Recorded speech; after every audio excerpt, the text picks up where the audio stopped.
അപ്പം ഞാനിന്ന് പോയത് ഫ്ലവേഴ്സൊക്കെ ഒന്ന് സന്ദർശിക്കാൻ വേണ്ടിയിട്ടാണ് കേട്ടോ. നമ്മുടെ ലൈഫിൽ പല നിറത്തിലുള്ള പല ടൈപ്പുള്ള ഫ്ലവേഴ്സൊക്കെ നമ്മൾ കാണുന്നുണ്ട് അല്ലേ. അപ്പോൾ സാധാരണ ഈ പൂക്കളൊക്കെ കണ്ടു കഴിഞ്ഞാൽ നമുക്ക് വളരെയേറെ സന്തോഷമാവും. കാരണം ഒരാൾക്ക് നമ്മൾ ഗിഫ്റ്റ് കൊടുക്കുകയാണെങ്കിലും അല്ലെങ്കിൽ അമ്പലത്തിൽ പൂജിക്കുകയാണെങ്കിലും ഈ ഫ്ലവേഴ്സൊക്കെ നമ്മൾ ഏറ്റവും കൂടുതൽ ആകർഷിക്കുന്ന ഒരു കാര്യമാണ് അല്ലേ. ഇപ്പോൾ ഞാൻ കാണുന്ന പല ടൈപ്പിലുള്ള ഫ്ലവേഴ്സും ഇതിൻ്റെ പേരൊന്നും എനിക്ക് അറിയാൻ പാടത്തില്ലായിരുന്നു. പക്ഷേ കാണുമ്പോൾ എനിക്ക് അത്രയും സന്തോഷമായിരുന്നു. കാരണം ഓരോ പൂക്കളുടെ നിറം കാണുമ്പോൾ തന്നെ നമ്മുടെ മനസ്സിൽ വല്ലാണ്ട് അങ്ങോട്ട് സന്തോഷം കയറി വരും അല്ലേ. അതേപോലെ തന്നെയാണ് കേട്ടോ ഞാൻ കണ്ട ആദ്യത്തെ പൂ ഇതായിരുന്നു കേട്ടോ. ഈ ഫ്ലവർ കണ്ടപ്പോൾ ഇതിൻ്റെ പേരെനിക്കറിയില്ല, പക്ഷേ ഈ ഫ്ലവർ കണ്ടപ്പോൾ നല്ല പിങ്ക് ആയിട്ടുള്ള ഫ്ലവറാണ്. പക്ഷെ നല്ല ഭംഗിയുണ്ടായി കാണാനായിട്ട്. ഇത് നമ്മുടെ റോസ് കുട്ടപ്പൻ. അതേപോലെ ഈ ഫ്ലവർ റെഡ് ആൻഡ് വൈറ്റ് ആയിട്ട് ചേർന്നത്, ഇതിൻ്റെ വേറൊരു വെറൈറ്റിയാണ് ഈ ഫ്ലവർ കേട്ടോ. പക്ഷേ ഇതിൻ്റെ പേരൊന്നും അറിയാൻ പാടത്തില്ല. പക്ഷെ നിത്യേന നമ്മുടെ വീട്ടിൽ നമ്മൾ വളർത്തുന്ന ഫ്ലവേഴ്സാണ്. ഇത് ശംഖുപുഷ്പം. അതേപോലെ തന്നെ ജമന്തിയുടെ വേറൊരു ടൈപ്പാട്ടോ ഈ വൈറ്റ് പൂ. ഈ വൈറ്റ് പൂ നമ്മുടെ ലൈഫിൽ കുറേയേറെ സന്തോഷങ്ങൾ തരുന്നുണ്ട്. കാരണം ചിത്രശലഭങ്ങൾ കുറേ വന്നിങ്ങനെ ഫ്ലവേഴ്സിലിരിക്കുമ്പോൾ അത് കാണാൻ തന്നെ നല്ല ഭംഗിയായിരിക്കും അല്ലേ. ഈ ഫ്ലവർ കണ്ടോ, പിങ്ക് റോസാണ്, എന്ത് ഭംഗിയല്ലേ കാണാൻ.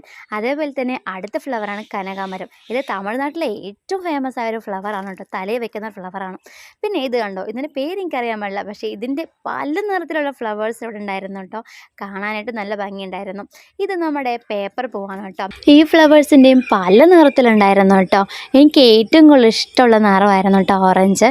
അതേപോലെ തന്നെ അടുത്ത കുറേ പൂക്കൾ ഞാൻ കണ്ടു കേട്ടോ. ഇത് കണ്ടോ, ഇത് ഫുള്ള് പിങ്കാണ്. മാക്സിമം ഫ്ലവേഴ്സ് മൊത്തം പിങ്കായിട്ട് ഞാൻ കണ്ടിരുന്നു കേട്ടോ. പിന്നെ ഈ വയലറ്റ്, അത് പ്രത്യേക അട്രാക്ഷൻ ആയിരുന്നു എനിക്ക്. പിന്നെ ഈ പൂ കണ്ടോ, ഇതും പിങ്കായി. അതേപോലെ തന്നെ ഈ കുഞ്ഞു വെള്ളപ്പൂ കണ്ടോ, എന്ത് അട്രാക്ഷനാണ് കാണാനായിട്ടല്ലേ. അതേപോലെ തന്നെ ഞാൻ കണ്ട വേറൊരു പൂ, ഇതാണ് ചെത്തിപ്പൂ. നമുക്ക് എല്ലാവർക്കും അറിയുന്ന ഒരു ചെത്തിപ്പൂ. അതേപോലെ തന്നെ ഇത് നമുക്ക് കൂടുതൽ അമ്പലങ്ങളിൽ യൂസ് ചെയ്യുന്ന പൂക്കളാട്ടോ. പിന്നെ അടുത്തത് ഞാൻ കണ്ടത് താമര കാണാനായിട്ട് പോയത്. പക്ഷേ താമര അവിടെ വിടർന്നിട്ടുണ്ടായിരുന്നില്ല, ചെറിയൊരു മൊട്ട് മാത്രമേ ഉണ്ടായിരുന്നു. അപ്പോൾ അതും ഞാൻ ഒന്ന് കവർ ചെയ്തു കേട്ടോ. പിന്നെ ഞാൻ കണ്ട ഫ്ലവറാണിത്.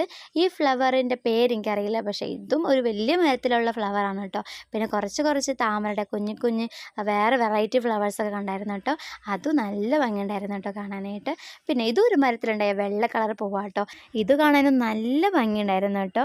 പിന്നെ അടുത്തത് ഞാൻ കണ്ട പൂവാട്ടോ, ഒരു വ്യത്യസ്തമായ പൂവ്. ഇത് കണ്ട കുഞ്ഞു പൂവ്.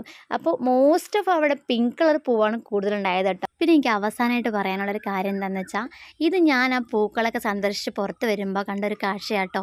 അപ്പോൾ ഞാൻ അടുത്തുള്ള ആൾക്കാരോട് ചോദിച്ചപ്പോൾ ഇതെന്തോ ആയുർവേദത്തിന് യൂസ് ചെയ്യുന്ന ഒരു സ്പോഞ്ച് പോലത്തെ ഒരു കായാണെന്നാണ് പറഞ്ഞത് കേട്ടോ. എനിക്കറിയില്ല ഇതിൻ്റെ പേര്. അപ്പോൾ ആരെങ്കിലും യൂസ് ചെയ്യുന്നുണ്ടെങ്കിൽ അവരൊന്ന് കമൻറ്റ് ചെയ്യണം കേട്ടോ.